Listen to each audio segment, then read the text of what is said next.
High, আমি সুমনা। আজ গিয়েছিলাম দীঘা মিউজিয়ামে। এখানে আমার জামাইবাবু প্রথমেই পিয়ানো বাজানো শুরু করে দিয়েছে। আর হ্যাঁ, যারা যারা আমাকে মোটা দেখতে চান, এখানে আমি মোটা হলে কীরকম লাগবে সেটা একবার এক ঝলক দেখে নিন। আর এখানে এই যে নীল ঘরটিকে দেখছেন, এটা হচ্ছে একটা গোলক ধাঁধা। দেখুন বাকিটা।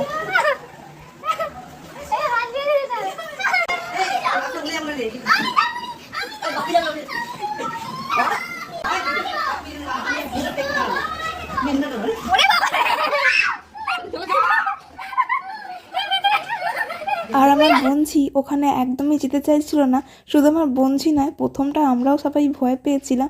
যেহেতু আমার আর আমার দাদার এটা সেকেন্ড টাইম ছিল, সেই জন্য আমরা অতটা ভয় পাইনি, কিন্তু দিদি, জামাইবাবু, বাকিরা সবাই ভয় পেয়েছিল। মিউজিয়ামে আর বাকি যা অ্যাক্টিভিটি ছিল আমরা সবই করেছিলাম এবং সৌরজগতের শো দেখেছিলাম। ঠিক আছে, টাটা।